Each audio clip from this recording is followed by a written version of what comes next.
Welcome back. We are now going to follow the field notes.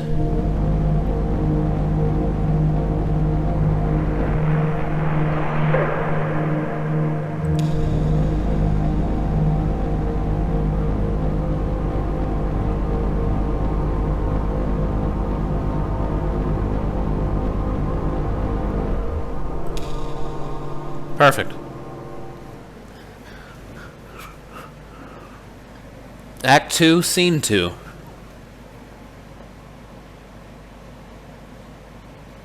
St. Thomas Church.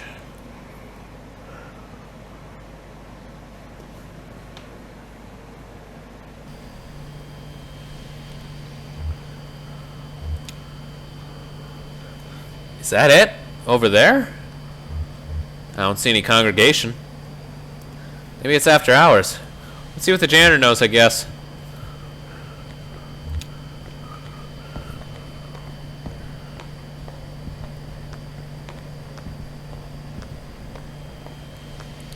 Oh, here for the night mass.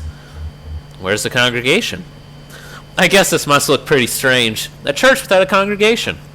When they first moved in here, man, this place was packed. They had a mass every night, 2 on Sunday. But it got a bit awkward to fit everyone in, and the numbers quickly dwindled. Once folks started to see it as a thing that was falling apart, they lost their center of gravity and just started wobbling. As I'm sure a lot of groups do. Then the preacher stopped coming too, but he left his old tapes. Same with the organist, and I found some old acetates in the Bureau archives, photos of people in churches, so I keep it running. Do what you have to do, right? We've all got a job. Work is play for mortal stakes. That's the title of the evening's homily, in fact. So I guess if you folks aren't here for the mass, you must be looking for the old Bureau records. I moved them down to Unit C315 to make room for the mass. It's down at the other end of the building. Same floor. I need to get the night mass started, but you can borrow my keys. I'll go. You wait here. Rest your leg. You're looking kind of pale. Nice lady. Well, I better get this running. Brandon presses play on an old tape machine. There are many days on which we proclaim the value of labor and celebrate the piety of the hard-working, through feast or abstinence, recognizing St. Joseph, the worker who was foster father to our Lord Jesus, and who trained him in carpentry and in the merit of sweat. And this is one such day. On this day we celebrate with the feast of St. Joseph the worker. And on this day, other workers are also celebrating. Workers who do not attend Mass, or even one like it. Even workers who do not attend a church at all, but who toil with clarity, with dedication, that's a word that I'll figure out how to say quick. Perspicacity, who do as we do here in our church, inasmuch as they reflect the activity of God. As we do, they cultivate the earth, and at sundown, they call the fruit of their labor very good.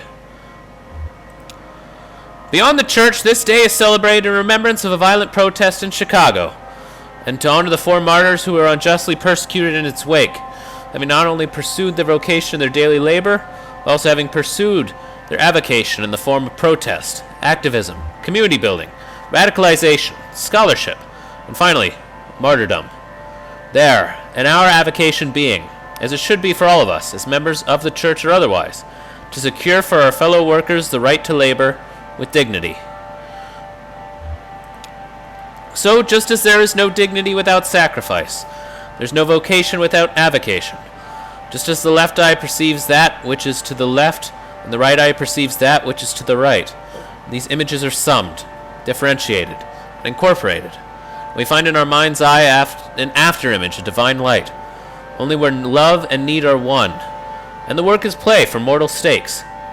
Is the deed ever really done for heaven and the future's sakes? Okay, that's it. Next, there are some rituals that you and I aren't allowed to participate in, I don't think. And I don't remember them anyway. Hi, got it. We were just listening to the sermon. What? I found what we came here to get. The file and street name changes. You don't look good. Let's head back to the bureau and get this straightened out. Maybe we should go see that doctor the clerk recommended.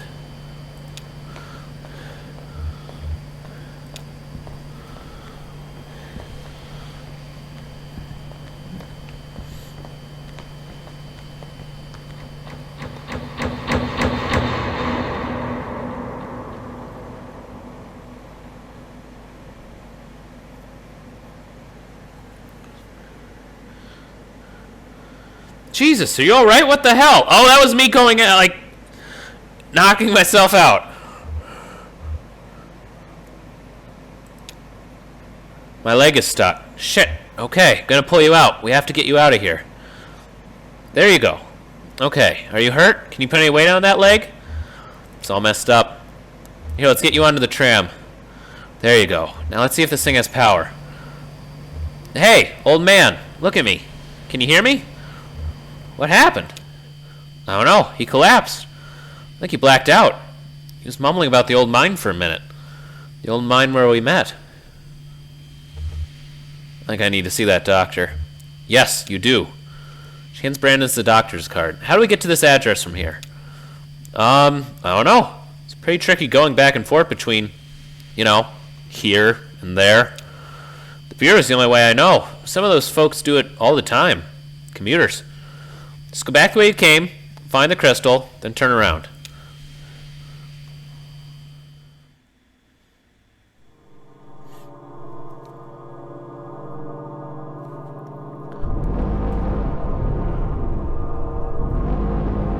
I came from this way.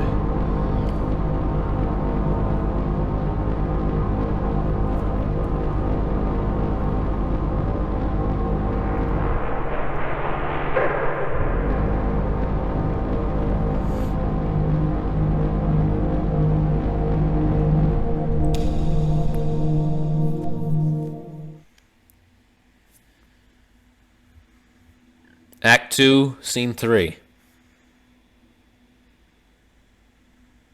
Bureau of Reclaimed Spaces.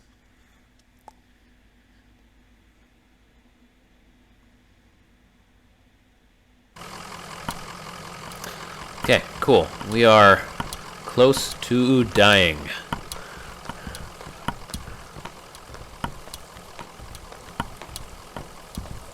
Hey. Wait a minute. Hello, my friends. I'm relieved to run across you again. Hello, Blue. No better place than the road for a hound. I'm afraid I've been unsuccessful in my search for a venue for my play. Have you found anything in your travels? The old Elkhorn mine. Ah, there's an idea. Not in the mine, surely. Such a constrained space would have dreadfully oppressive acoustics.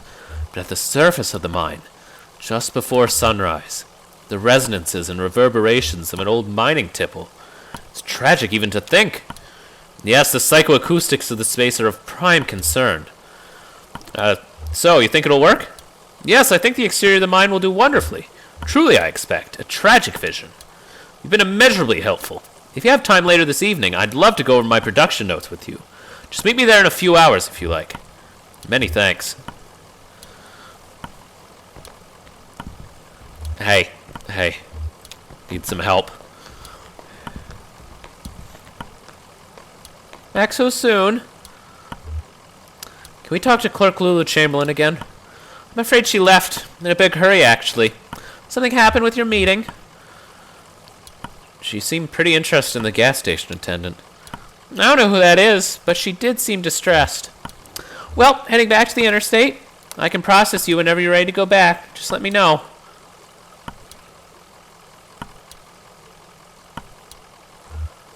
We're ready to be processed. She hands the receptionist Lula's card. Can you tell us how to get to this address? We're looking for Dr. Truman. Of course. This is in a neighborhood just outside of Bowling Green. Get on 65 going southwest. Take a right, just past the observatory, just before the river. You continue north, you'll be there shortly. Happy to help.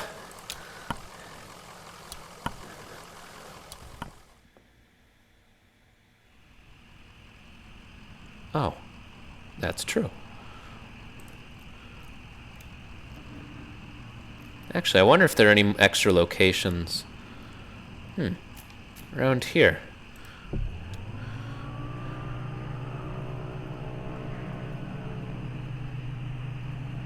Let's do some exploring again. A dirt road runs into the forest. The path is worn by large tire tracks. A sign is posted, but the lettering has been smudged away by the rain. Might say something about a grove or a stockyard.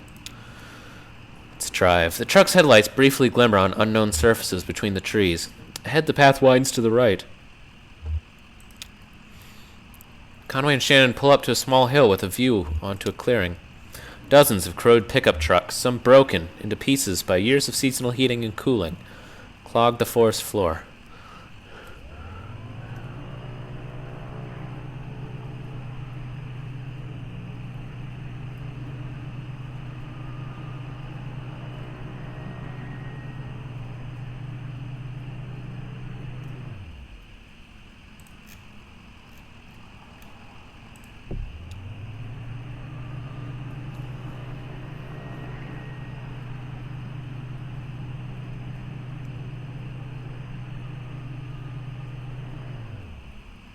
Oh!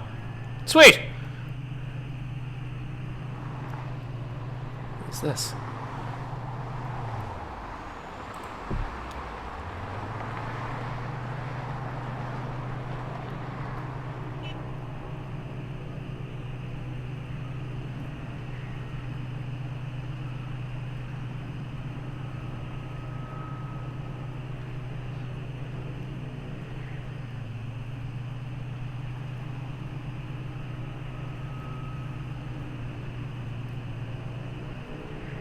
It's just taunting us over there.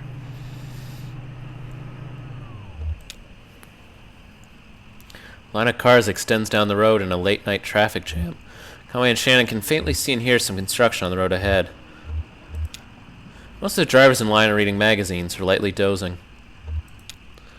The road ends abruptly. A small crew of highway maintenance workers have been laying down a 10-foot stretch of road. They complete their project and step out of the way as traffic briefly resumes. The cars stop again, and the maintenance workers begin on the next section.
Joseph has fallen asleep in his chair.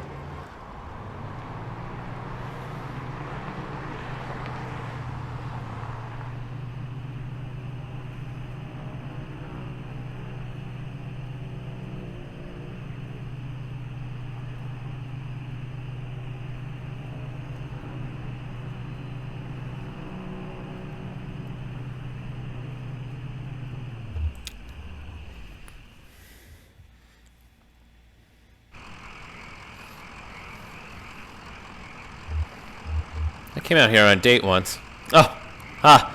Good memories? Yeah, actually. Yeah, these nights, it's mostly kind of a haze for me now. Just smells and sounds. This is nice, though.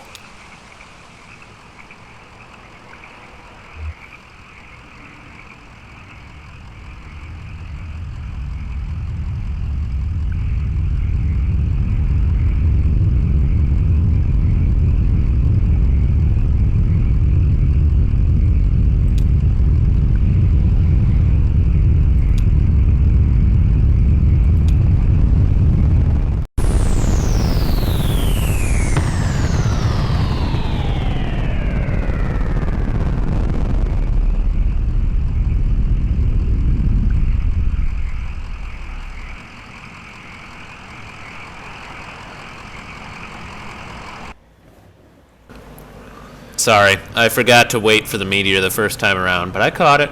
There's a meteor.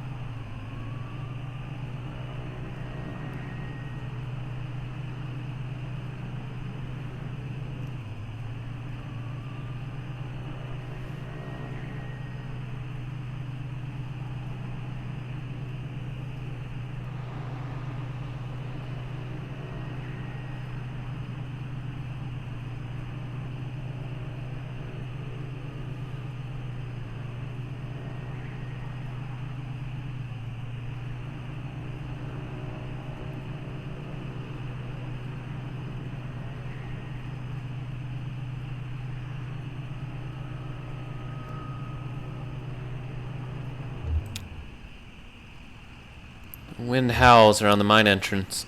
Shannon is anxious to leave. Carrington won't be here for another few hours.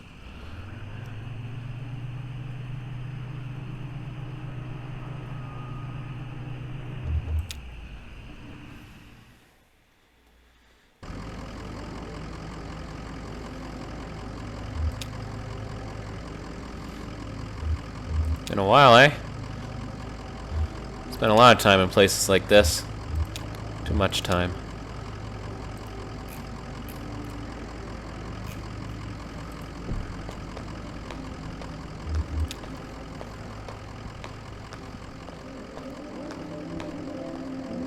Strange, sounds like music is coming from inside, but the sign says closed. Probably shouldn't be going into any bars anyway. Oh, yeah, of course. Sorry, I just wanted a Coke. We'll be back.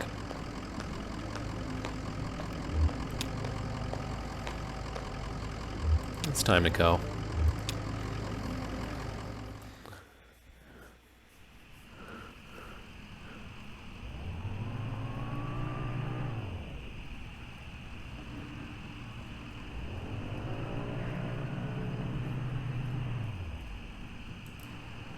Something I missed.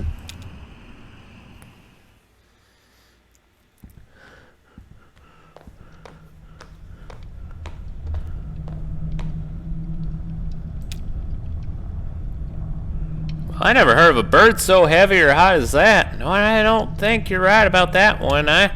You haven't heard of much. I knew that already. I can tell you right now.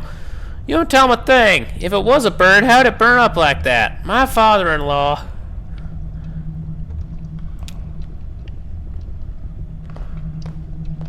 Oh, William, that old man must see a flying saucer every night and 2 on the weekend. I never. Now, didn't I say earlier about flying saucers? You heard me. You know, just a week ago up by the lake.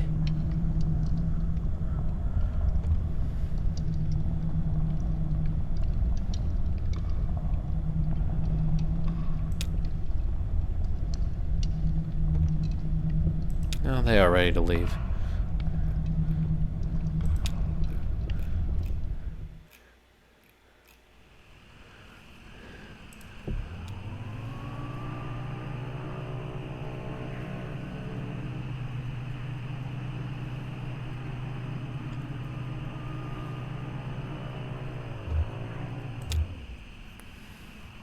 The side of the van is painted with the image of a cartoonish housekeeper, effortlessly carrying a mountain of cleaning supplies balanced in one hand.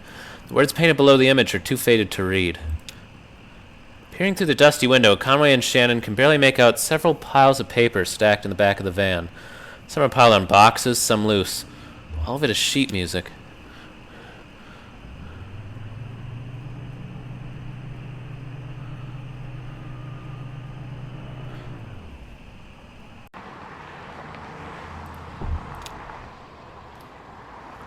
A roughly circular cluster of narrow radio towers sprout from a muddy field. A ragged chain-link fence strung up around the field would do very little to keep out vandals. Birds and other animals avoid the area. It's forcefully silent. The truck's radio hasn't worked for years, not so much as a whimper of static. The chain-link fence easily folds out of the way. Shannon holds a corner of it off the ground as Conway crawls under. Inside the fence, a subtle but perceptible hum disturbs the air. The hum is inaudible. It's more like a current of wind or a feeling of uneasiness. At the center of the circle, Conway notices a tremor in his vision. His left eyelid twitches. On the ground nearby, a few empty beer cans surround a circle of scorched earth, like candles.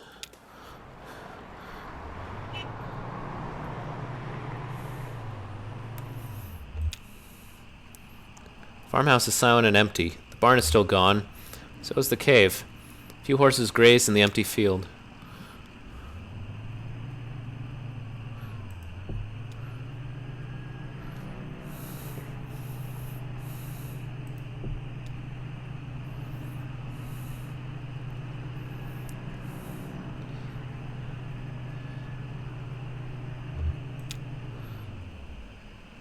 The neighborhood at the address on Lulu's card has been demolished. In its place is a large museum. Still partially under construction.